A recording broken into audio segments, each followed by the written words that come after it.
Good morning all of you student, welcome to online class. तो चलिए आज की क्लास जो स्टार्ट करते हैं। आज हम लोग चैप्टर नंबर 6 पढ़ने वाले हैं। ठीक है, विद्युत चुंबकीय जो है प्रेरण या इलेक्ट्रोमैग्नेटिक जो है इंडक्शन। क्लियर है? तो इसमें जो है आपका सबसे पहले देखते हैं 1820 की घटना। ठीक है, आप लोग जानते हो ऑस्ट्रेट नाम के जो है वैज्ञानिक थे। ठीक है, जिन्होंने ये बताया था कि किसी चालक तार में धारा प्रवाहित की जाती है। जब किसी जो है चालक तार में धारा प्रवाहित की जा रही है तो इस चालक तार के जो है चारों ओर चुंबकीय क्षेत्र जो है उत्पन्न हो जाता है। ठीक है, ये आप लोग जानते हो, पढ़ चुके हो। तो ऑस्ट्रेट ने जो है ये बताया था 1820 में कि जब किसी जो है चालक तार में धारा प्रवाहित की जाती है तो उसके चारों ओर चुंबकीय क्षेत्र जो है उत्पन्न हो जाता है। क्लियर है?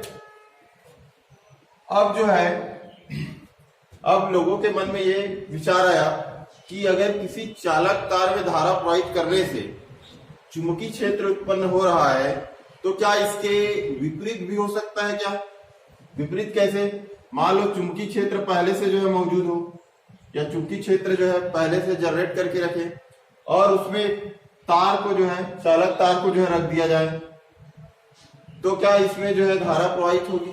ठीक है, तो ये लोगों के दिमाग में जो है आने लगा। ठीक है, मतलब वो ऑस्ट्रेट ने जो कहा था उसके जस्ट विपरीत जो है सोचने लगे कि अगर किसी चालक तार में धारा प्रवाहित की जाती है तो उसके चारों ओर चुंबकीय क्षेत्र उत्पन्न हो जाता है। तो क्या ऐसा हो सकता है क्या कि चुंबकीय क्षेत्र पहले से जो है जनरेट करके रखे और उसमें जो है चालक तार को रख दे तो क्या उसमें भी जो है धारा जो है प्रवाहित होने लगेगी? ठीक है, तो इसके जस्ट जो है उल्टा जो है सोचने लगे। क्लियर है? तो 1830 में 10 साल बाद 1830 में माइकल फैराडे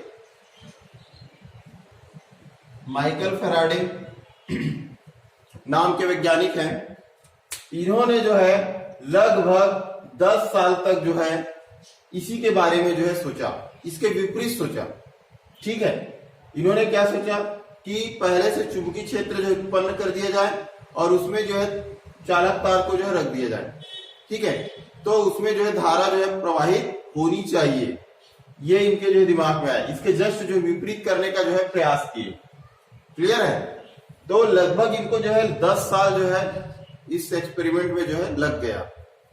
ठीक है, तो माइकल फैराडे जो है लगभग जो है एक छोटे से जो रूम में जो है यही जो है प्रयास करते कि चुंबकीय क्षेत्र जनरेट करके जो है वहां पर जो है चालक तार जो है रखते थे, लेकिन जो है इनको जो है सफलता हासिल नहीं हुई। क्लियर है? 10 साल तक इन्होंने जो है उसमें एक्सपेरिमेंट किया, प्रयोग किया, उसके बाद जो है सफलता हासिल नहीं। तो जब सफलता हासिल नहीं हुई तो दिमाग खराब हो गया। दिमाग खराब हुआ तो इन्होंने क्या किया, जितने भी जो है अपने सामान रखे हुए थे, ऑपरेटर्स रखे हुए थे, इंस्ट्रूमेंट वगैरह जो भी था इनके पास, है ना, वायर वगैरह, चुंबक वगैरह जो भी था, उसको सबको जो है गुस्से से क्या है फेंक दिए। ठीक है, तो फेंक दिए तो उसमें क्या है, जब फेंके तो उसमें धारामापी में जो है विक्षेप आ गया। ठीक है, धारामापी में क्या हुआ, विक्षेप जो है उत्पन्न हुआ। तो विक्षेप उत्पन्न हुआ तब इनके जो है दिमाग में आया कि चुंबक और जो है कुंडली के मध्य मतलब गति हुई और गति होने से क्या है उसमें जो है विक्षेप जो है उत्पन्न हुआ है। तो फिर इसको फिर बाद में जो है सिस्टमेटिक तरीके से जो है कई तरह से जो है प्रयोग करके जो है देखे और उसके बाद फिर जो है लास्ट में फाइनल जो है रिजल्ट इन्होंने जो है बताया। ठीक है, कि जब किसी जो है चुंबक और कोई कुंडली, है ना, या बंद जो है लूप, तार का एक बंद लूप, ठीक है, या कुंडली और चुंबक के मध्य जब आपेक्षिक गति कराई जाती है तो क्या है उस कुंडली में जो है धारा प्रवाहित होने लगती है। क्लियर है? तो उसमें जो है क्या धारा प्रवाहित होने लगती है। ये 1830 में जो है माइकल फैराडे ने जो है बताया। क्लियर है यहां तक? और वो धारा जो है कब तक प्रभावित होती है? जब तक जो है उसमें जो है गति हो रही है। चुंबक और कुंडली के मध्य जब तक जो है गति है, तब तक जो है उसमें धारा जो है प्रवाहित होती है। अगर उसको रोक दिया जाए, स्थिर कर दिया जाए, तो उसमें जो है कोई धारा जो है प्रवाहित नहीं होती है। क्लियर है यहां तक? तो 1830 में माइकल फैराडे ने जो है यह सिद्ध किया कि चुंबक, एक चुंबक है, उसको जो है चुंबक को एक तार के लूप या बंद परिपथ में जो है उसके बंद परिपथ या कुंडली के पास लाने और ले जाकर जो है देखा, लाकर पास लाए और फिर दूर ले गए। तो इससे जो है क्या हुआ कि उसने देखा कि उस कुंडली में जो है धारा जो है प्रवाहित हो रही है। ठीक है?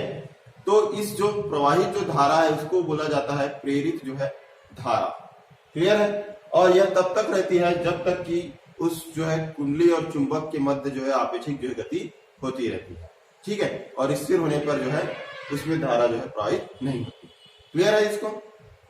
ये तो विद्युत चुंबकी जो है प्रेरण किसे कहते हैं?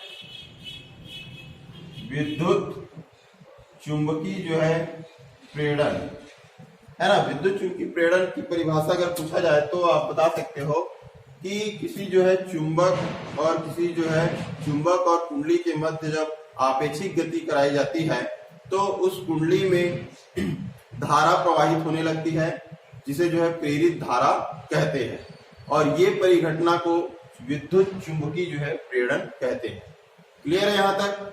मतलब जब किसी चुंबक और किसी कुंडली के मध्य, ठीक है, ये चुंबक है ना, और इसके जो है मान लो कोई कुंडली है, उसके मध्य जो है आपेक्षिक जो है गति कराई जाती है, तो इस जो है कुंडली में जो है धारा जो है प्रवाहित होने लगती है। इस धारा को प्रेरित धारा कहते हैं, प्रेरित धारा कहते हैं। और ये परिघटना को विद्युत चुंबकीय प्रेरण कहते हैं। क्लियर है यहां तक विद्युत चुंबकीय प्रेरण की परिभाषा? चलिए अब आगे देखते हैं हम। ये तो यहां तक हो गया।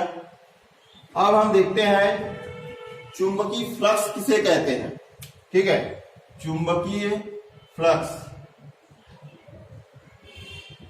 चुंबकीय जो है फ्लक्स किसे कहते हैं, है ना। मैग्नेटिक जो है फ्लक्स जो है किसे कहते हैं? तो मैग्नेटिक फ्लक्स क्या है? मतलब किसी चुंबकीय क्षेत्र में किसी तल के लंबवत गुजरने वाली बल रेखाओं की संख्या को चुंबकीय फ्लक्स कहते हैं। क्लियर है? मान लेते हैं आपका जो है एक जो है चुंबकीय क्षेत्र है, ये मान लो चुंबकीय जो है क्षेत्र है। ठीक है? इस चुंबकीय क्षेत्र में मान लेते हैं ये कोई जो है तल रखा हुआ है। ठीक? मान लो ये तल करते हैं, तल की कल्पना करते हैं, इसका क्षेत्रफल a है। तो इस जो है तल के लंबवत गुजरने वाली बल रेखाओं को चुंबकीय फ्लक्स कहते हैं। ठीक है? मतलब जो है इस तल के जो है लंबवत गुजरने वाली बल रेखा, मतलब लंबवत मतलब कि आपका जो है ये जो तल है ना, इसके जो है लंबवत इस तरीके से आपका जो है गुजर रही है, तो इसको हम क्या बोलेंगे? चुंबकीय जो है फ्लक्स कहेंगे। क्लियर है यहां तक? अब हम इसमें देखते हैं तो इसकी चुंबकीय फ्लक्स की परिभाषा क्या हुई? किसी जो है चुंबकीय क्षेत्र में स्थित किसी तल के लंबवत गुजरने वाली बल रेखाओं की संख्या को चुंबकीय फ्लक्स कहते हैं। क्लियर है यहां तक? चुंबकीय फ्लक्स, चुंबकीय फ्लक्स को जो है फाई से दर्शाते हैं। ठीक है? फाई, अब चूंकि चुंबकीय फ्लक्स है इसलिए यहां पर जो है बी कर दिए। ठीक है? और विद्युत फ्लक्स होता है उसको जो है ई से दर्शाते हैं, फाई। चुंबकीय फ्लक्स है तो उसको हम जो है फाई बी कर दिए।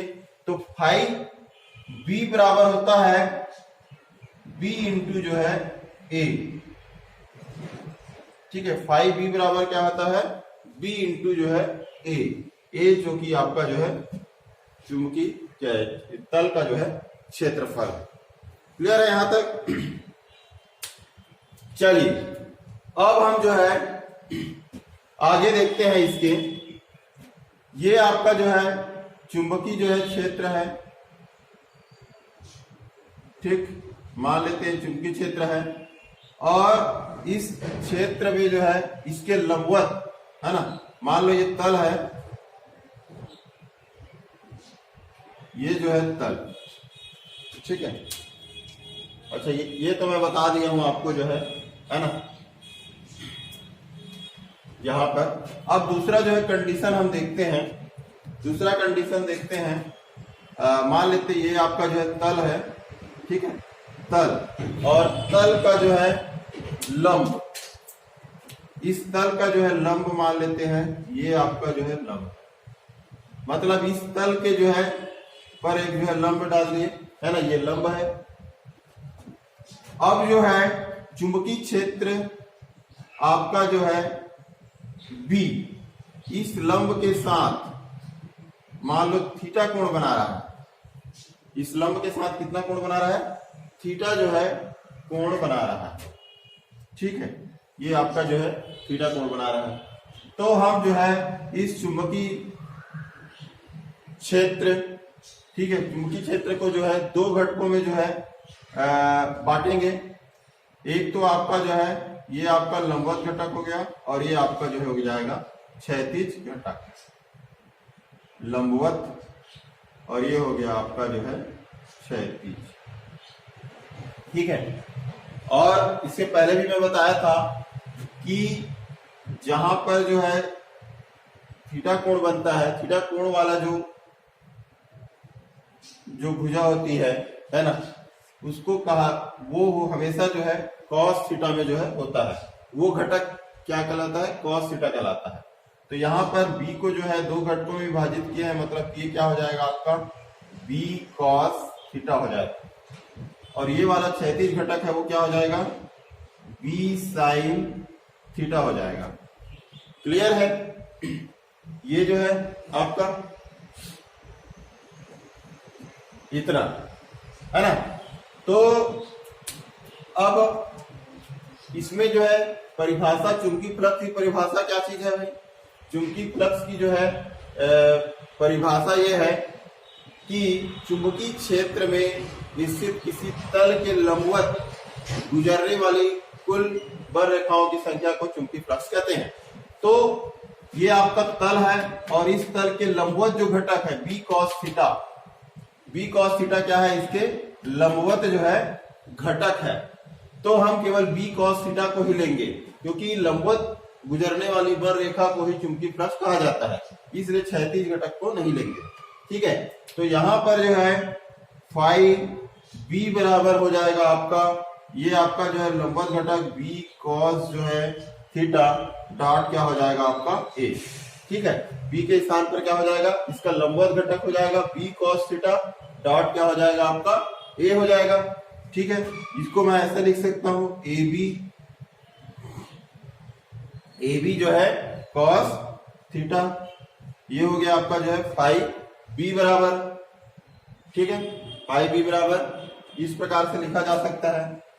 और आप लोग जो है ये जानते हो सदिश ए डॉट जो है सदिश बी है ना, दो सदिशों का अदिश गुणनफल क्या होता है?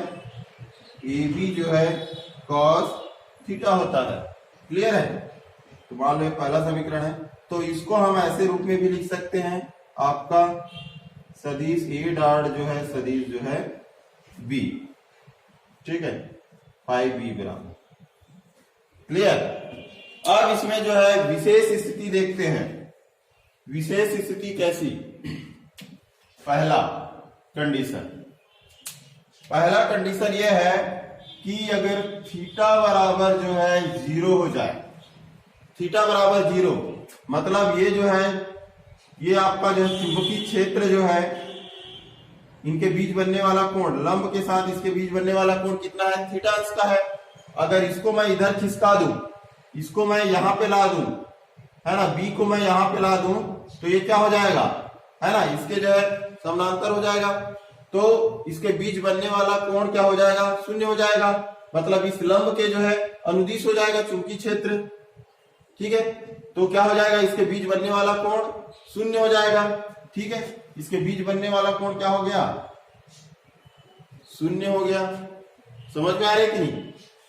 तो अब ये बताइए, इसके बीच बनने वाला कोण तो शून्य हो गया, लेकिन ये जो चुंबकीय क्षेत्र जो है वो इस तल के क्या है, लंबवत है ना। ये तल का लंबवत हुआ कि नहीं हुआ, तल के लंबवत होगा। ठीक है, तो इसको याद रखिएगा। मतलब चुंबकीय क्षेत्र जो है तल में जो खींचा गया जो लंब है ना, लंब के जो है क्या है, समानांतर है, लेकिन तल के क्या है, वो लंबवत है। इसको याद रखिएगा। तो लंब के साथ बनने वाला कोण थीटा बराबर 0 है। ठीक है, लेकिन तल के साथ ये क्या है, लंब है ना। इसको याद रखिए, दोनों अलग अलग बातें हैं, इसको याद रखना। तो थीटा बराबर जो है 0 कंडीशन हुआ, तो इसमें समीकरण 1 में मान रखेंगे, तो ये हो जाएगा फाई बी बराबर हो जाएगा a डॉट बी कॉस 0, और कॉस 0 का मान कितना होता है, कॉस 0 का मान 1 होता है। तो फाई बी बराबर क्या हो जाएगा, ए बी। ठीक है, फाई बी बराबर क्या हो जाएगा, ए बी हो जाएगा। मतलब यहां पर जो है अधिकतम मान आएगा, अधिकतम मान। ठीक है, तो अधिकतम मान, तो इसको जो है अधिकतम मान मतलब कि कब कंडीशन में आ रहा है, चुंबकीय क्षेत्र जो है किसके लंबवत है, तल के लंबवत है ना। तो इसका परिभाषा भी वही था, चुंबकीय फ्लक्स का परिभाषा भी यही था कि किसी चुंबकीय क्षेत्र में स्थित किसी तल के लंबवत गुजरने वाली बल रेखाओं की संख्या को चुंबकीय फ्लक्स कहते हैं। तो यहाँ पर थीटा बराबर 0 है, लेकिन यहाँ पे आपको जो लिखना पड़ेगा कि जो है जब चुंबकीय क्षेत्र तल के लंबवत होता है, तब गुजरने वाले चुंबकीय फ्लक्स का मान अधिकतम होता है ना। ये क्या है, तल के लंबवत है, लेकिन तल पर जो लंब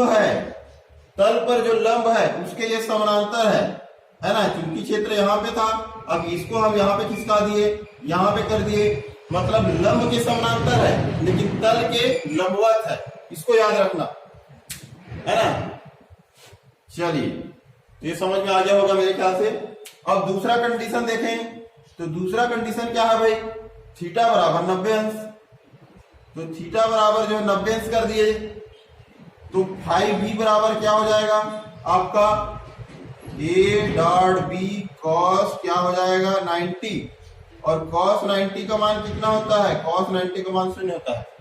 तो ये हो जाएगा फाई बी बराबर क्या हो जाएगा आपका 0। ये कौन सी कंडीशन में हुआ है, ये वाला कौन सी कंडीशन में हुआ है, ये जो है अगर इस जो है चुंबकीय क्षेत्र को मैं कहां पे ला दूं, यहां पे ला दूं, इस क्षैतिज में ला दूं।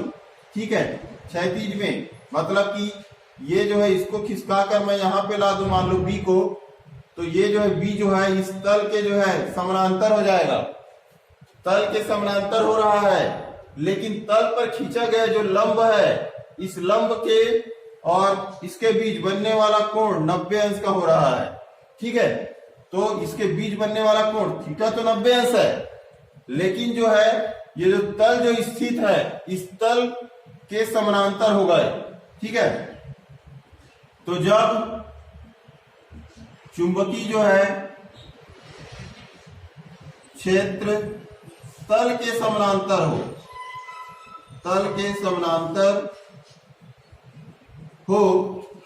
तब गुजरने वाले चुंबकीय फ्लक्स का मान 0 होता है। ठीक है, गुजरने वाले जो है चुंबकीय फ्लक्स का मान कितना होता है, 0 होता है। याद रखिएगा इसको। ठीक है, इसका स्क्रीनशॉट ले लीजिए, फिर मैं आगे बताता हूं आपको।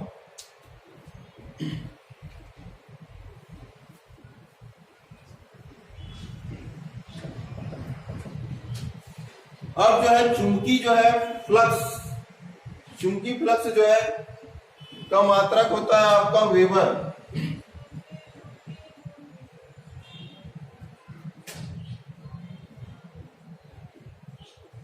ठीक है। चुंबकीय फ्लक्स का मात्रक होता है वेबर होता है, ठीक है। चुंबकीय फ्लक्स का मात्रक क्या होता है? वेबर जो है होता है, ठीक है, वेबर होता है। या फिर इसको जो है टेस्ला मीटर स्क्वायर भी कहते हैं, ठीक है। चुंबकीय फ्लक्स का मात्रक टेस्ला मीटर स्क्वायर भी होता है।